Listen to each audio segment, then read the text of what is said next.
our series, School Matters, we're looking at the growing teacher shortage in districts nationwide. The potential crisis is expected to stretch into the fall. A recent survey looking at more than 1,000 districts found a record 2 in 3 reported having a teacher shortage, and few were immune from it.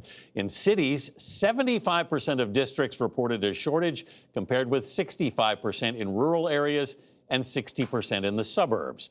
Meg Oliver looks at what's behind the problem and how it might be fixed.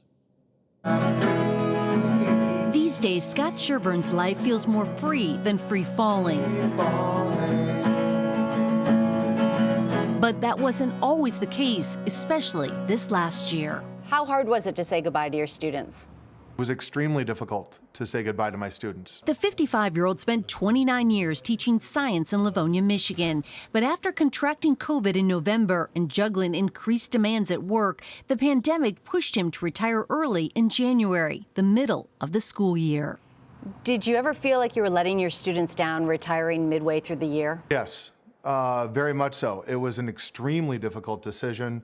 If the pandemic hadn't happened, would you still have retired early? Definitely not. Michigan has seen a 40% increase in the number of teacher retirements compared to last year.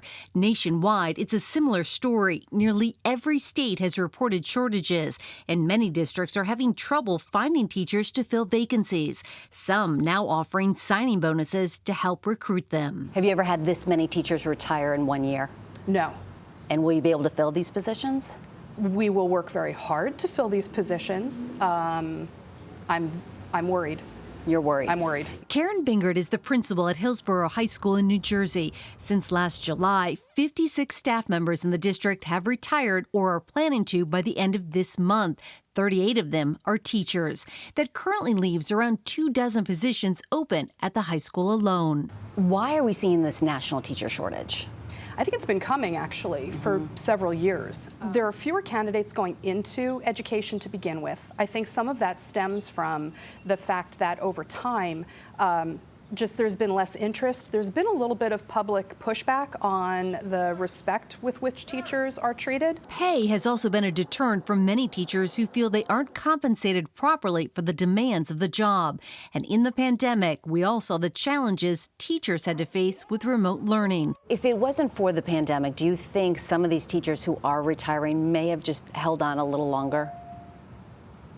I think the pandemic was certainly perhaps the last straw. So how do you turn the teacher shortage around? What needs to happen? Some of it is just the messaging that exists out in the world. Education is a phenomenal career. It sparks joy. For Sherburne, the joy of working with students was the hardest to leave behind. But for now, he says he doesn't regret retiring early. I'm all in on education. I'm all in on teaching. And yes, I felt a good amount of guilt and trepidation as I made that decision. But for myself and my family, it was what we felt we had to do at that time. Sherburne now co-owns a real estate business. In an effort to recruit certified teachers in New Jersey, there is a bill working its way through the Senate that would allow retired teachers to come back for up to 2 years receiving a salary and their pension to help with the shortage.